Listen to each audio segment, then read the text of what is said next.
Jemaat yang dikasihi Tuhan, selamat pagi. Mari kita mempersiapkan diri untuk menghadap Tuhan dalam ibadah pagi hari ini.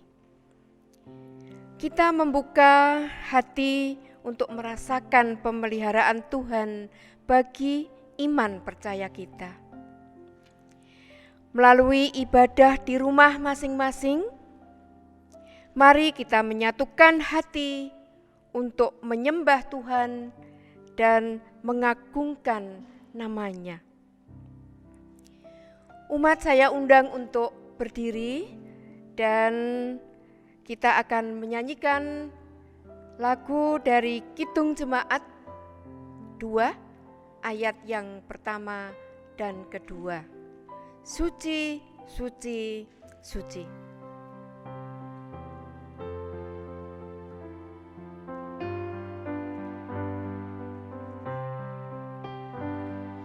Suci, suci, suci, Tuhan Maha Kuasa, Dikau kami puji di pagi yang teduh. Suci, suci, suci, murah dan perkasa, Allah Tritunggal, agung nama-Mu.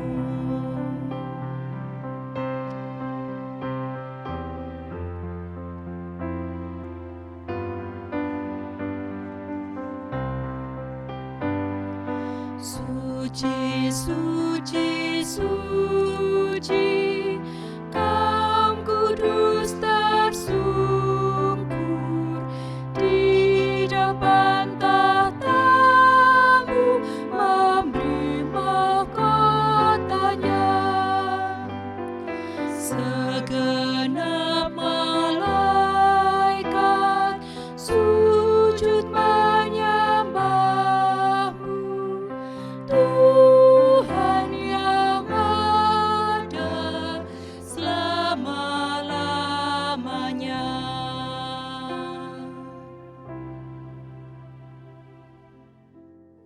Pertolongan kita adalah di dalam nama Tuhan pencipta langit dan bumi, yang senantiasa setia dan tidak pernah meninggalkan perbuatan tangannya.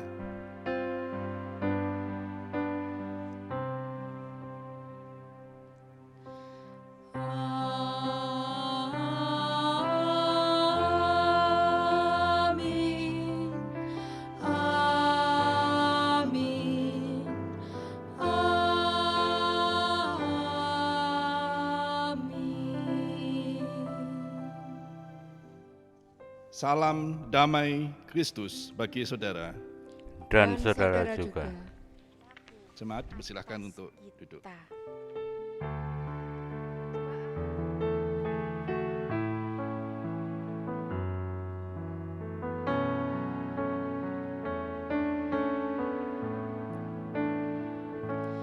Tak ku tahu kan hari esok, namun langkahku tegak, bukan surya ku harapkan, karena surya kan lenyap. Oh, tiada ku gelisah akan masa menjelang. Ku berjalan serta Yesus, maka hatiku tenang. Banyak hal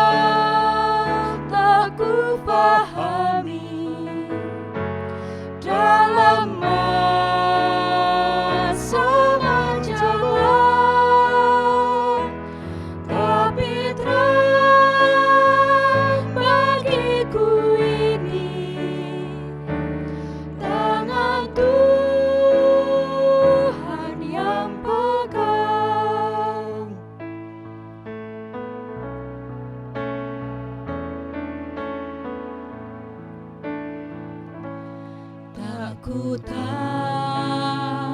kan hari esok mungkin langit kan gelap, tapi Dia yang berkasihan melindungiku tetap,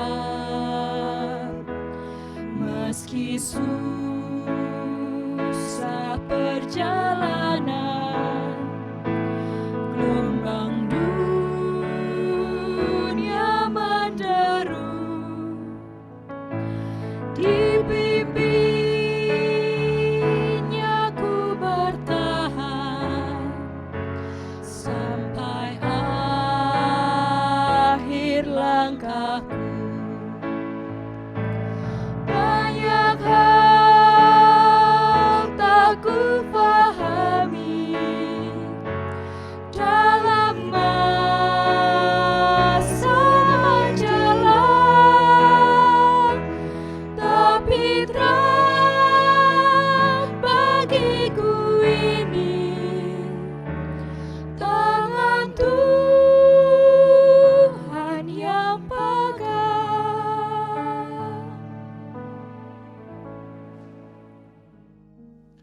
Umat kami undang untuk bangkit berdiri. Kini terimalah berita anugerah sebagaimana tertulis dalam surat Roma pasal 10 ayat 5 sampai dengan ke-11 yang demikian. Sebab Musa menulis tentang kebenaran karena hukum Taurat. Orang yang melakukannya akan hidup karenanya. Tetapi kebenaran karena iman berkata demikian. Jangan katakan di dalam hatimu, siapakah akan naik ke surga, yaitu untuk membawa Yesus turun, atau siapakah akan turun ke jurang maut, yaitu untuk membawa Kristus naik dari antara orang mati. Tetapi apakah katanya ini? Firman itu dekat kepadamu, yakni di dalam mulutmu dan di dalam hatimu. Itulah firman iman yang kami beritakan. Sebab jika kamu mengaku dengan mulutmu bahwa Yesus adalah Tuhan, dan percaya dalam hatimu bahwa Allah telah membangkitkan Dia dari antara orang mati, maka kamu akan diselamatkan.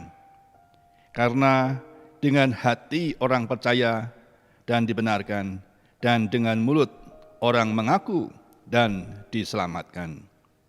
Karena kitab suci berkata, barang siapa percaya kepada Dia, tidak akan dipermalukan. Syukur kepada Allah. Kita sambut anugerahnya dengan menyanyikan pelengkap Kidung Jemaat 138, baitnya yang pertama dan ketiga. Setiamu Tuhan tiada bertara.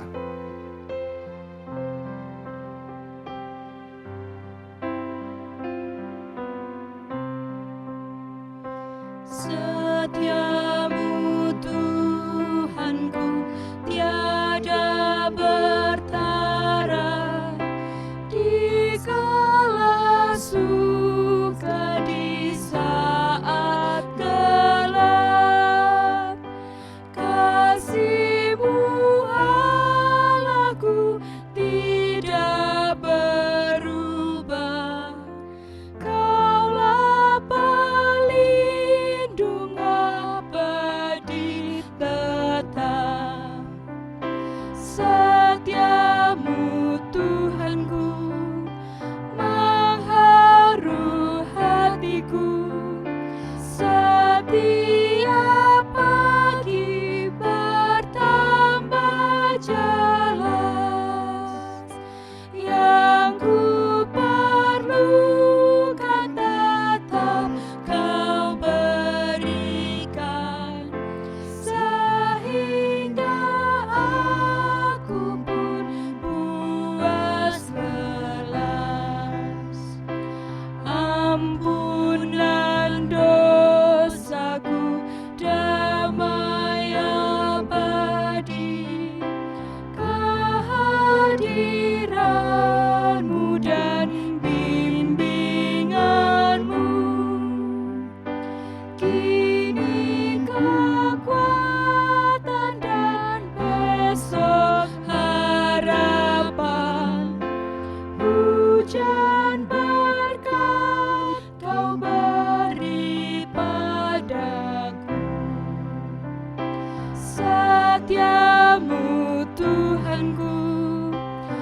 Silahkan duduk kembali.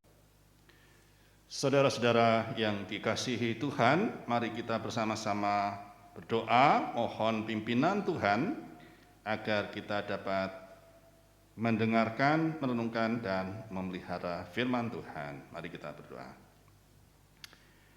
Bapa di sorga, sumber segala anugerah, kami percaya bahwa Engkau telah mengirimkan Roh-Mu yang kudus kepada setiap kami yang percaya kepadamu. Dan oleh roh itu kami dapat mengerti dan melakukan firman-Mu, sehingga iman kami terpelihara. Oleh karena itu ya Roh Kudus, berfirmanlah di dalam hati kami, bekerjalah sehingga kami dapat menyadari dan melakukan kehendak-Mu. Di dalam nama Tuhan kami Yesus Kristus doa kami, amin. Saudara-saudara di dalam Tuhan, mari kita mendengarkan firman Tuhan dari Injil Markus 5 ayat ke-21 sampai dengan ke-43 yang demikian. Sesudah Yesus menyeberang lagi dengan perahu, orang banyak berbondong-bondong datang lalu mengerumuni dia. Sedang ia berada di tepi danau, datanglah seorang kepala rumah ibadat yang bernama Yairus. Ketika ia melihat Yesus, tersungkurlah ia di depan kakinya dan memohon dengan sangat kepadanya, "Anakku perempuan sedang sakit, hampir mati. Datanglah kiranya dan letakkanlah tanganmu atasnya, supaya ia selamat dan tetap hidup." Lalu pergilah Yesus dengan orang itu. Orang banyak berbondong-bondong mengikuti dia dan berdesak-desaan di dekatnya. Adalah di situ seorang perempuan yang sudah 12 tahun lamanya menderita pendarahan. Ia telah berulang-ulang diobati oleh berbagai tabib, sehingga telah dihabiskannya semua yang ada padanya. Namun sama sekali tidak ada faedahnya, malah sebaliknya keadaannya makin memburuk. Dia sudah mendengar berita-berita tentang Yesus. Maka di tengah-tengah orang banyak itu, ia mendekati Yesus dari belakang dan menjamah jubahnya. Sebab katanya, "Asal ku jamah saja jubahnya, aku akan sembuh." Seketika itu juga berhentilah pendarahannya dan ia merasa bahwa badannya sudah sembuh dari penyakitnya. Pada ketika itu juga Yesus mengetahui bahwa ada tenaga yang keluar dari dirinya. Lalu ia berpaling di tengah orang banyak dan bertanya, "Siapa yang menjamah jubahku?" Murid-muridnya menjawab, "Engkau melihat bagaimana orang-orang ini berdesak-desaan dekatmu dan engkau bertanya siapa yang menjamah aku?" Lalu ia memandang sekelilingnya untuk melihat siapa yang telah melakukan hal itu. Perempuan itu yang menjadi takut dan gemetar ketika mengetahui apa yang telah terjadi atas dirinya, tampil dan tersungkur di depan Yesus dan dengan tulus memberitahukan segala sesuatu kepadanya. Maka katanya kepada perempuan itu, "Hai anakku, imanmu telah menyelamatkan kau. Pergilah dengan selamat dan sembuhlah dari penyakitmu." Ketika Yesus masih berbicara, datang orang dari keluarga kepala rumah ibadat itu dan berkata, "Anakmu sudah mati. Apa perlunya lagi engkau menyusahkan guru?" Tetapi Yesus tidak menghiraukan perkataan mereka dan berkata kepada kepala rumah ibadat, "Jangan takut, percaya saja." Lalu Yesus tidak memperbolehkan seorang pun ikut serta kecuali Petrus, Yakobus, dan Yohanes, saudara Yakobus. Mereka tiba di rumah kepala rumah ibadat, dan di sana dilihatnya orang-orang ribut, menangis dan meratap dengan suara nyaring. Sudah ia masuk, ia berkata kepada orang-orang itu, "Mengapa kamu ribut dan menangis? Anak itu tidak mati, tetapi tidur." Tetapi mereka menertawakan dia.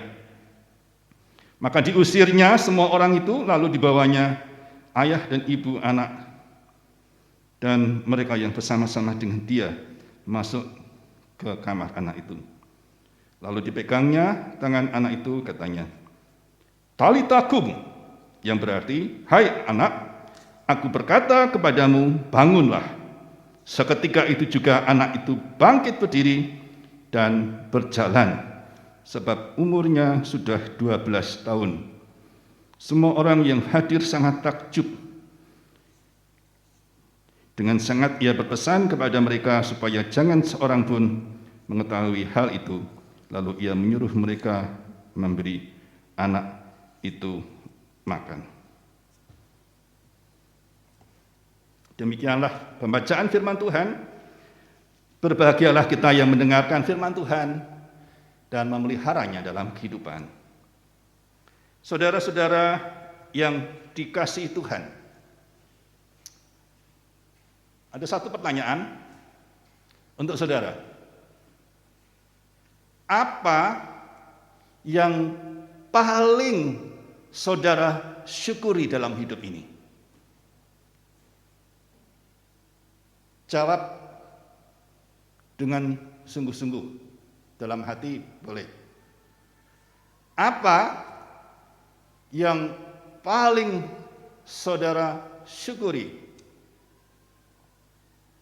dalam hidup ini?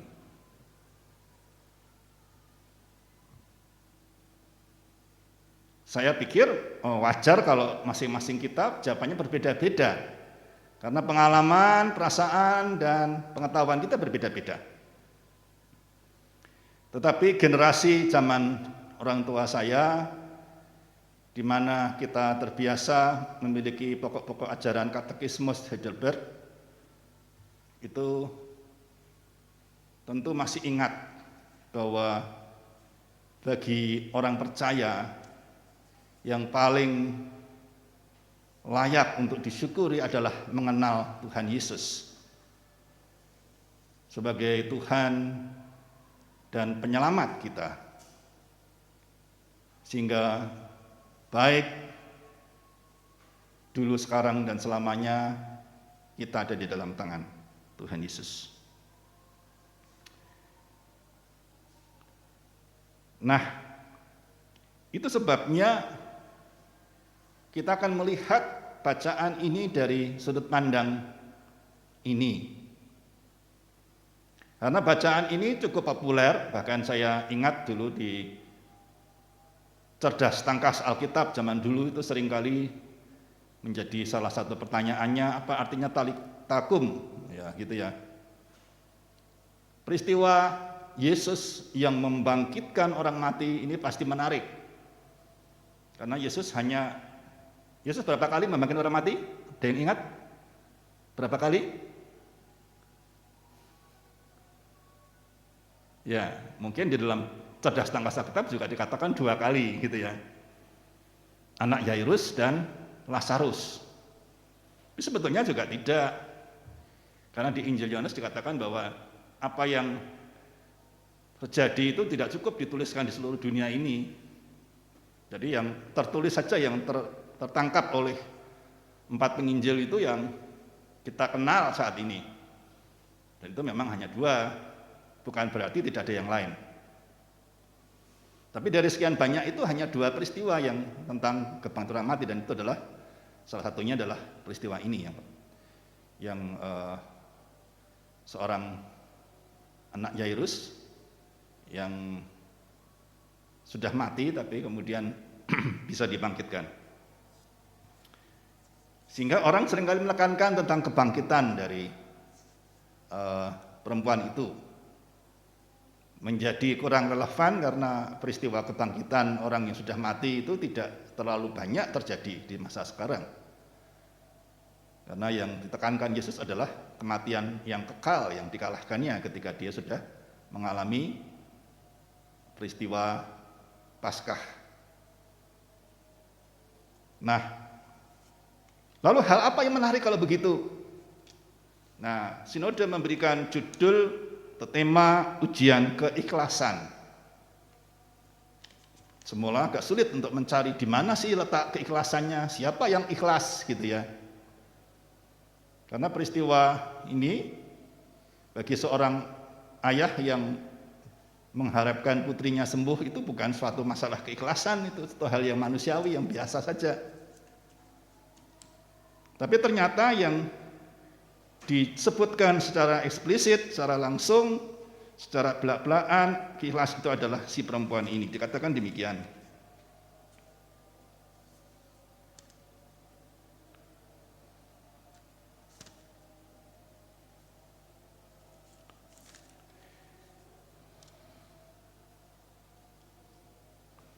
Di ayat ke-33, perempuan itu yang menjadi takut dan gemetar ketika mengetahui apa yang telah terjadi atas dirinya, tampil dan tersungkur di depan Yesus dan dengan tulus memberitahukan segala sesuatu kepadanya. Tulus dia bersaksi. Nah, bagi saudara-saudara yang tadi mengatakan hal yang paling disyukuri adalah mengenal Yesus, saya tadi mengatakan pesan saya adalah sungguh-sungguh loh jawabnya gitu ya. Kalau saudara sungguh-sungguh bersyukur, ya harusnya mau bersaksi. Bagaimana mungkin mengatakan bersyukur tapi hal itu disembunyikan kepada orang-orang lain yang belum mengenal Yesus? Karena itu peristiwa yang saudara jawab sendiri, ya, saudara alami sendiri. Setiap orang mungkin berbeda-beda pengalamannya, maka saya mengatakan belum tentu semua sama, tetapi setidaknya bagi saudara-saudara yang menjawab bahwa pengenalan Yesus itu yang utama, apakah saudara bersyukur dengan bersaksi tentang siapa Yesus itu? Apa yang telah dilakukannya? Apa yang dialami dalam perjumpaan dengan dia?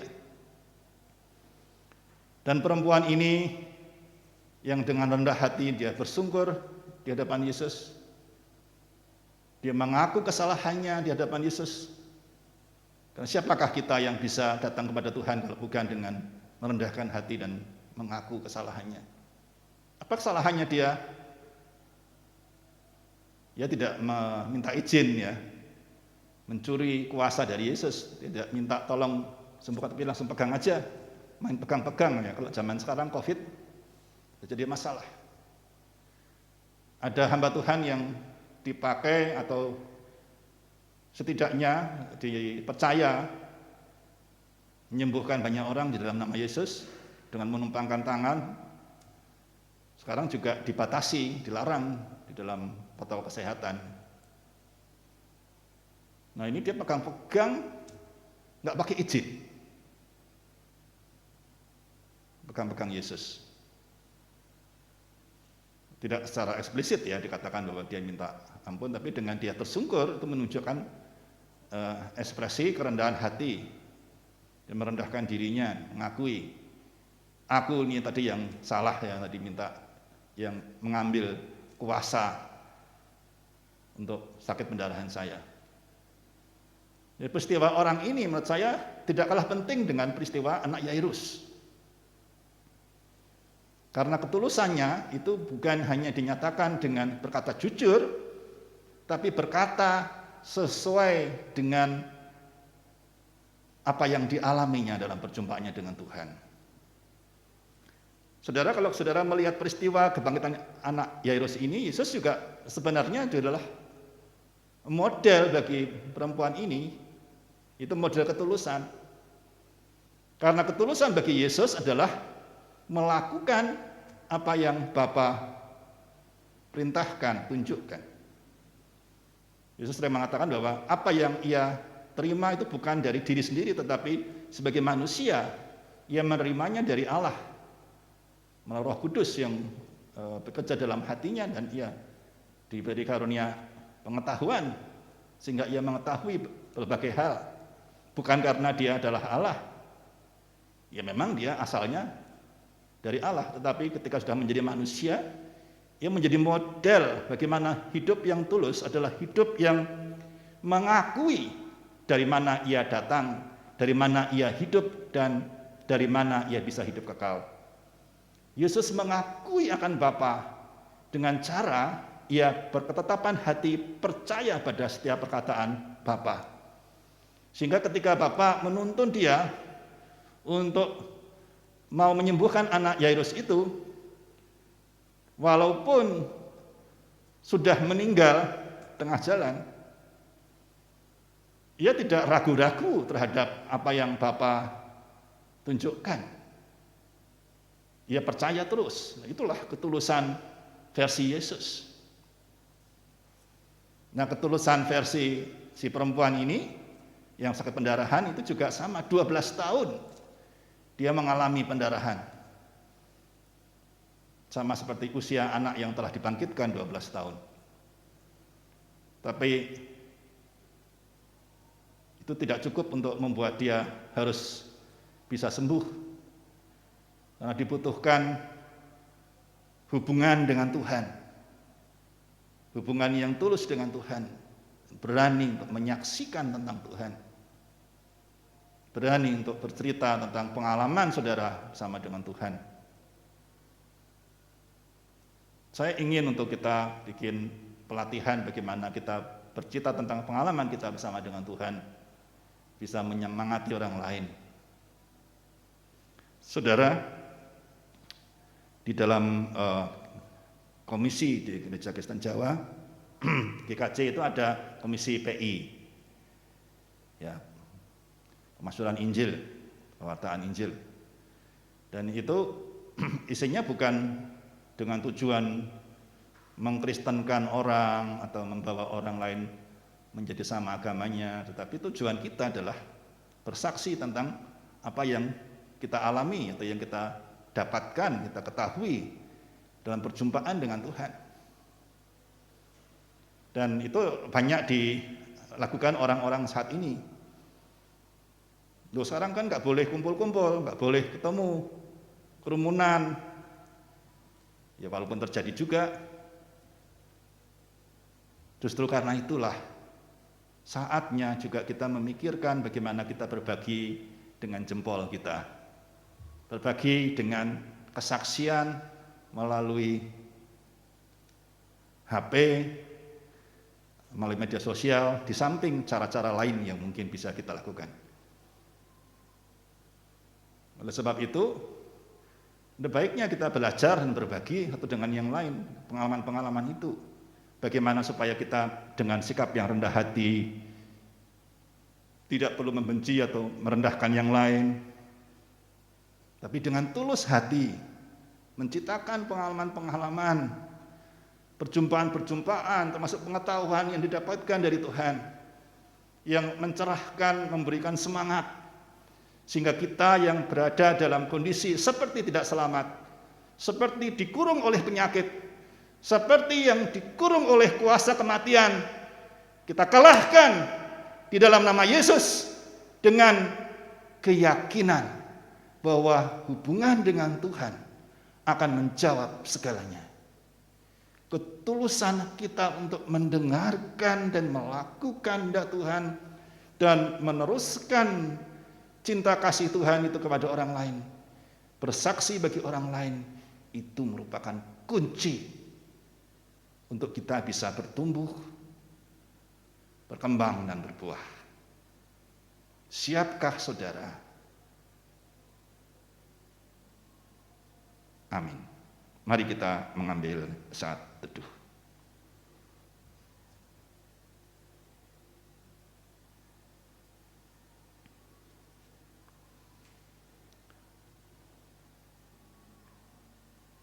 Mari kita berdoa. Bapa di surga, sumber segala anugerah yang kelimpahkan pada kami Tuhan.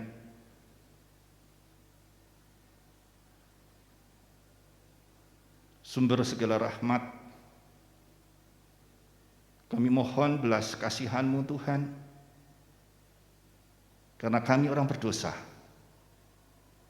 Tetapi ketika kami datang kepadamu, maka anugerah-Mu sungguh tercurah pada kami, sehingga kami yang berdosa ini diangkat menjadi anak-anak-Mu yang berhak atas bagian di dalam rumah Tuhan, dalam kerajaan surga. Oleh karena itu Tuhan, biarlah hidup kami boleh menjadi saksi-Mu, dan kami tidak hanya memiliki pengetahuan tentang-Mu Tuhan, tetapi rasa syukur kami, sungguh kami nyatakan dengan kami bercerita, dengan kami bersaksi, dengan kami berbagi tentang pengalaman kami bersama dengan Tuhan. Bukan kami hanya menjadi pendengar saja, tapi kami menjadi pelaku Tuhan, untuk menjadi saksi-Mu akan perjumpaan kami dengan Tuhan. Dan kami menyerahkan semua saudara kami juga di dalam penyertaan-Mu ya Bapa. Khususnya kami berdoa untuk saudara kami yang sakit Tuhan, berdoa untuk Bapak Pariono Sutrisno. Engkau memberkati dengan kemurahan-Mu Tuhan, kuasa-Mu boleh terjadi di dalam nama Kristus kesembuhan bagi saudara kami ini Bapak. Yang berdoa juga Tuhan untuk keluarga Bapak Eko Pambudyo, khususnya untuk Mas Rio, untuk Mas Eko. Engkau juga memberkati dengan kesehatan untuk keluarga Bapak Supationo. Engkau juga memberkati dengan kesehatan untuk saudara-saudara kami yang lain Tuhan. Lebih-lebih para adiyuswa Tuhan, orang-orang yang oleh karena keadaan yang serba terbatas ini rindu untuk berkumpul dengan keluarga dan orang-orang lain, sahabat-sahabat, tetapi harus dibatasi oleh protokol kesehatan. Tuhan tolong ya Bapa, Tuhan berikan penghiburan, kekuatan, kesembuhan. Bapak Supriyo Hadi, Ibu Kawanto, dan para adiyuswa lain yang sakit dan yang lemah Tuhan sembuhkan ya Bapak. Bu Darmin Poncawariro dengan kelemahan tubuhnya, usianya begitu banyak Tuhan, tambahkan kemurahan-Mu Tuhan. Ibu Pendeta Gumbino, demikian pula Ibu Pendeta Pangat, serta para hamba-hamba-Mu yang lain, sertai ya Tuhan. Bapa di surga, kami secara khusus berdoa untuk para majelis gereja, penatua, diakan, pendeta, para komisi, para pengurus wilayah, para pengurus persekutuan, baik untuk pemuda remaja, untuk dewasa muda, adiyuswa, dan anak-anak Tuhan menyertai. Berdoa juga Tuhan untuk tenaga gereja, untuk yang tugas-petugas dalam ibadah, para hamba-Mu yang diutus dalam himpunan yang lebih luas Tuhan, baik di Klasis Sinode maupun di PKGS atau di lingkungan Ekumenik Kristiani yang lain, Tuhan sertai. Kami juga mohon penyertaan-Mu Tuhan dalam setiap pekerjaan pelayanan kami, termasuk di dalam pekerjaan kami Tuhan. Tuhan tolong supaya kami bisa menjadi saksi-Mu. Dan kami tidak ragu-ragu Tuhan untuk menyatakan Tuhan itu hidup. Tuhan itu lebih besar daripada permasalahan, lebih besar daripada penyakit, lebih besar daripada kematian. Dan sesungguhnya Tuhan, bangsa-bangsa dan agama-agama telah mengenal-Mu Tuhan sebagai sosok yang berkuasa di dalam diri Yesus Kristus, dengan kuasanya atas penyakit dan atas kematian. Oleh karena itu Tuhan, hadirlah di dalam hati kami, bangkitkan semangat kami, termasuk untuk bangsa kami Tuhan, supaya kami bisa datang kepada-Mu dengan penuh pengharapan. Berdoa untuk pemerintah kami dari pusat sampai pelosok, untuk gereja-gereja yang dalam masa-masa yang susah, kesulitan Tuhan, dan para tenaga medis yang berjuang Tuhan, siang dan malam dan menghadapi lonjakan COVID-19. Kami percaya Tuhan, varian apapun juga Tuhan sebenarnya ada dalam kontrol-Mu Tuhan, ada dalam kuasa-Mu. Oleh karena itu Tuhan, kami bawa semua usaha pemerintah dan masyarakat di dalam penyertaan-Mu, supaya kami bisa mengatasi dengan bersinergi, baik dengan taat protokol kesehatan maupun juga dengan vaksinasi serta pola hidup yang berubah Tuhan menjadi lebih sehat. Sadarkan kami semua ya Tuhan, orang yang berdosa, kasihanilah kami. Bapa di surga, kami menyerahkan secara khusus untuk seluruh hidup kami kepadamu, dan kami bisa mengakhiri nanti ibadah kami di dalam kasih karunia dan penyertaan-Mu.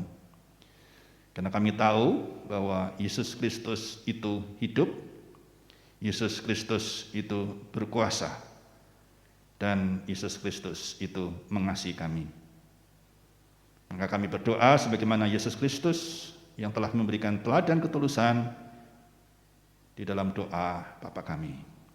Bapa kami yang ada di surga, dikuduskanlah namamu, datanglah kerajaan-Mu, jadilah kehendak-Mu di bumi seperti di surga.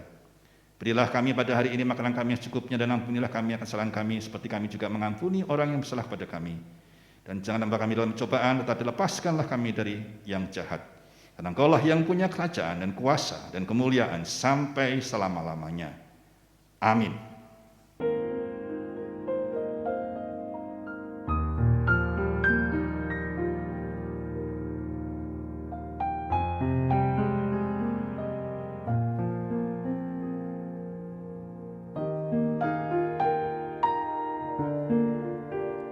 Umat Tuhan terkasih yang ada di rumah atau dimanapun Anda berada, mari kita bersama-sama mengungkapkan rasa syukur kita dalam wujud persembahan. Persembahan kita dasari firman-Nya yang demikian. Kami mengucap syukur kepadamu ya Tuhan Allah, yang Maha Kuasa, yang ada dan yang sudah ada, karena Engkau telah memangku kuasa-Mu yang besar dan telah mulai memerintah sebagai Raja. Wahyu 11 ayat 17. Persembahan bisa dimasukkan ke dalam amplop dan dikumpulkan kepada ketua wilayah masing-masing. Kita aturkan persembahan sambil memuji namanya dari Kidung Jemaat 387 bait pertama dan kedua. Ku heran Allah mau memberi.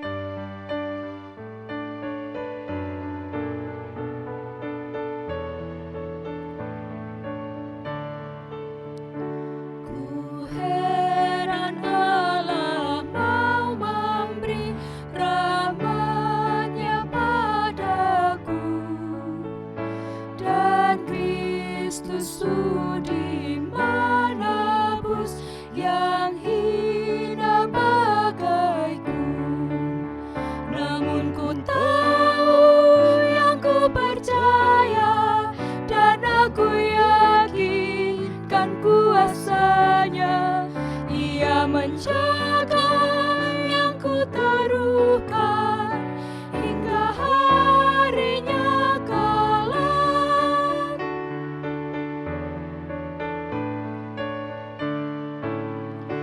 Ku heran oleh rahmat-Nya, hatiku beriman, dan oleh kuasa sabda-Nya jiwaku pun tentram. Namun ku tahu yang ku percaya, dan aku yakinkan kuasa-Nya. Ia menjaga yang ku taruhkan hingga harinya kelak.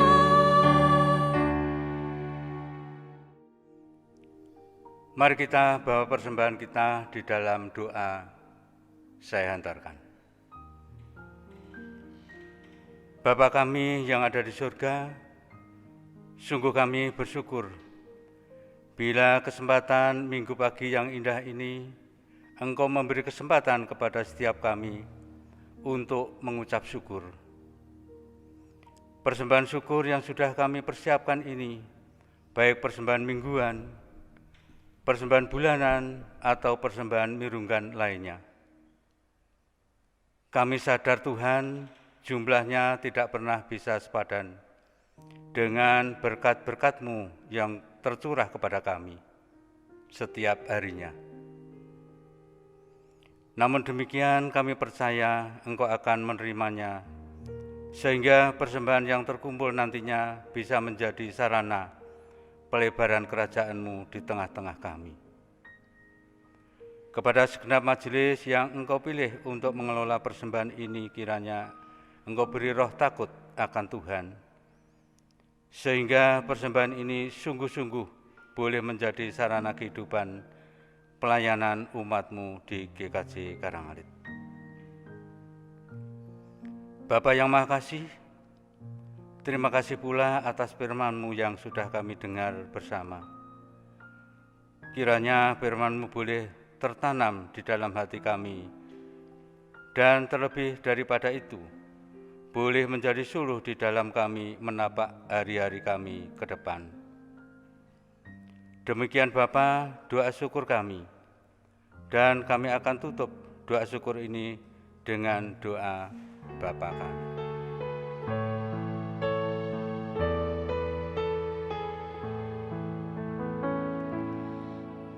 Bapa kami yang ada di sorga, dikuduskanlah nama-Mu, datanglah kerajaan-Mu, jadilah kehendak-Mu di bumi seperti di sorga. Berilah kami pada hari ini makanan kami yang secukupnya, dan ampuni kesalahan kami seperti kami ampuni yang lain, dan jauhkan kami dari pencobaan, lepaskanlah kami dari yang jahat, sebab Engkau yang punya kerajaan serta kuasa dan kemuliaan sampai selama-lamanya.